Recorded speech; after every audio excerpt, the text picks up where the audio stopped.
ঘর থেকে ফিরেছি আমি, তুইও চলে যাচ্ছিস। দাঁড়া। হ্যালো এভরিওয়ান, আমি একটা ব্লগ স্টার্ট করছি। তো আমার কাছে একটা পার্সেল এসেছে ফ্লিপকার্ট থেকে। রাখি গেছে রিসেন্টলি। তো আমার যেহেতু মন মেজাজ একদমই কোনোটাই ভালো ছিল না, তাই জন্য আমি এবছর রাখিতেও কিছু গিফট দিতে পারিনি বা বেরাইও নি। আমি অনলাইনে রাখি অর্ডার দিয়েছিলাম অ্যান্ড বাড়িতে চলে এসেছিল। তো গিফট কিছুই অর্ডার দিইনি, আমি ব্লিঙ্কিট থেকে জাস্ট রাখি পড়ানো 10 মিনিট আগে অর্ডার দিয়ে চলে এসেছিল। তো আমি ভেবেছিলাম এইবার যে ওকে রাখিতে একটা অন্য কিছু গিফট করব। অন্য কিছু বলতে জামা, প্যান্ট, ঘড়ি, ওয়ালেট এসব প্রচুর দিয়েছি। তো আমার ইচ্ছে ছিল না ওরকম কিছু দেওয়ার। তো ও একটা নতুন বিজনেস খোলার প্ল্যান করছে। তো এখনো খোলেনি, মানে প্ল্যানিং চলছে। তো তার জন্য ভেবেছিলাম একটা গিফট দেবো, ছোট গিফট, বেশি বড় নয়। তো ওটাই এসছে আমার। খুব সাবধানে আমি প্যাকেজিং ওপেন করি। জানি না কেন আমার ফ্লিপকার্টের উপরে একদম ভরসা হয় না, বাট আমি স্টিল অন্য জায়গায় পাচ্ছিলাম না জিনিসটা যেরকম আমি চাইছিলাম। বাট জিনিসটা খারাপ আসেনি, বোঝা যাচ্ছে না? আমি দেখাচ্ছি। আমি ফার্স্টে ভেবেছিলাম ওকে সিলভারের একটা গণেশ দেবো,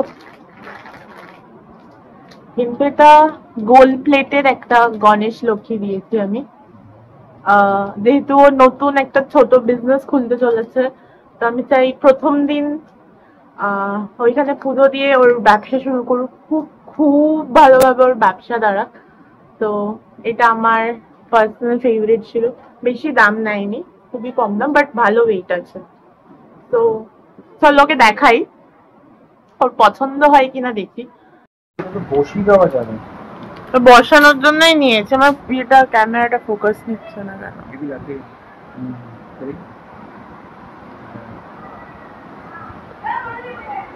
কে বসাবো? এমনি বসবে তো, এমনি তো বসে যাবে, কাঠের মতো কিলো করে এরকম বসে যাবে তো। আমার দোকানের জন্য দিল ভাই, লাগিও ভাই, বলতে কি করবে? হেবি সুন্দর গন্ধ বেরিয়েছে, পুরো লঙ্কার ইয়ে গন্ধটা বেরোচ্ছে। শেফ হয়ে যাচ্ছিস দাদা। ভেবে দিয়েছিস? না, ভেবেটা পরে দিই। এটা প্রেশারে দিবি? তুইও চলে যাচ্ছিস। দাঁড়াও, দোকান দিচ্ছে। আমি কি করব সারাদিন?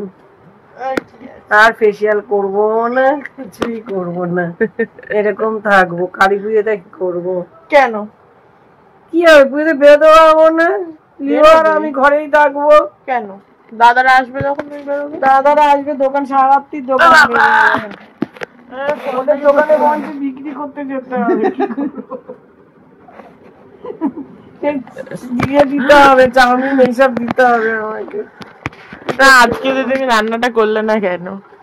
আজকে কি পারো না, করবে না, কি বলেছিলে না? আজকে মরার ঘর থেকে ফিরেছি আমি, ভগবান জানে। আমি গপুর কাছে গিয়ে সন্ধ্যাবেলা বলছিলাম, গপু তুমি তো জানো মায়ের কি শরীর খারাপ।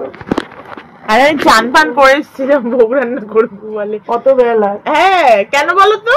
আমার তো ফোনই করোনি তুমি, তার মানে তুমি উঠে এখনো তৈরি হওনি। কালকে যেমন দাদা ফোন করে ডেকে নিয়েছে, তুমি তো ডাকুনি। অত বেলায় আমার তো কি অবস্থা, আমার শরীর কথাই বলতে পারছিলাম না। বমি, মানে নাক মুখ থেকে বমি, সব তালের বড়া, ফল। কালকে তোমার জন্য হয়েছে, কালকে তোমার ভাত খাওয়া উচিত ছিল। ফলটা খাওয়া উচিত হয়, তোমার কালকে ভাত খাওয়া উচিত ছিল। আগের দিন রাত্রিরেও খাওনি, কালকেও খাওনি, সারাদিন উপোস। আবার আজকে তুমি বাড়াবাড়ি গুলো করো, বিশাল বাড়াবাড়ি করো তুমি। ওইগুলো না বেরোলে আজকে আমার স্ট্রোক হয়ে যেত, বিশ্বাস কর। এই ফোনটা আমার খারাপ হয়ে গেল, একটা ফোন কিনতে হবে, বুঝলে?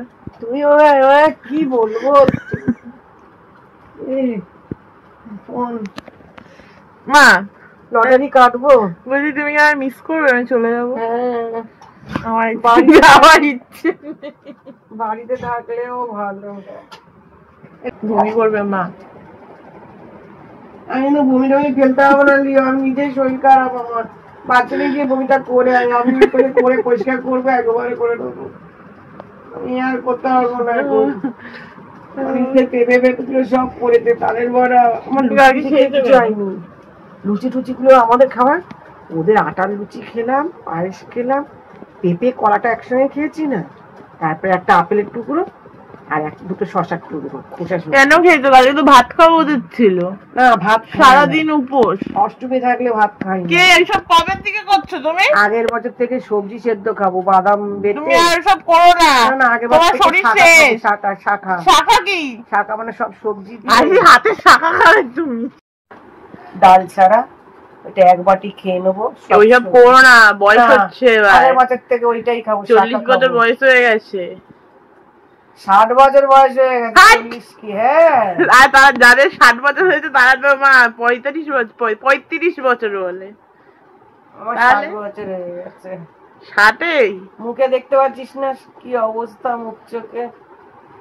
তুই কালকে বললি মুখটা কি তেল তেলে, আজকে আমার মুখটা আমি পরশু দিন বলেছি, তারপরে আজকে আমার চোখের জন্য কালি পড়ে গেল। নজর লেগে গেছে, থুতু লাগিয়ে দেওয়া উচিত ছিল। আরে আমার মা থাকলে করে দিত আমাকে। কি থুতু লাগিয়ে দিত? তো চুলটা বড় হয়ে গেল কি করে? এমা আমার তো বড়ই চুল। না, অনেক ছোট করে দিয়েছিলিস মা। আমি চুল কেটেছি 2 বছর। কেন চুল কেটেছিস কেন? তুই তো সেদিন তো স্ট্রেটনিং করলি, চুল কাটলি তো ওইটুকুনি কেটেছি। বানাচ্ছি আজকে একটু ব্লগ করতে পারিনি, এই জন্য আমি প্রপারলি ব্লগ স্টার্টও করতে পারিনি আজকে। সারাদিন বাড়িতেই ছিলাম মোটামুটি। আর মায়ের এত শরীর খারাপ ছিল যে ব্লগ করার ইচ্ছেটাই ছিল না, প্রচন্ড বমি করেছে আর লুজ মোশন হচ্ছিল, আর ব্লগ করতে ইচ্ছা করেনি। সন্ধ্যাবেলা ওইটুকুন একটু একটু ব্লগ করেছি। তো আজকে আমার সন্ধ্যের থেকে যা খাবার খেতে যাচ্ছি সেটাই পচা বেরোচ্ছে, আমি জানি না। আমি ডিনার করতে এলাম, মাছটাও পচা। তাই আমি অর্ডার দিয়ে দিয়েছি আমার খাবার ফাইনালি।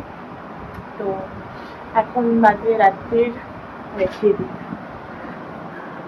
দেখা যাচ্ছে কি 2টো, রাত্রি 2টোর সময় আমি অর্ডার দিয়েছি, কারণ এখন যদি না খাই আমি মরে যাবো খিদের জ্বালায়। সো যদি ব্লগটা ভালো লাগে তাহলে লাইক করে দিও, শেয়ার করে দিও, সাবস্ক্রাইব করে দিও। টাটা, কালকে দেখা হচ্ছে নতুন ভিডিওতে।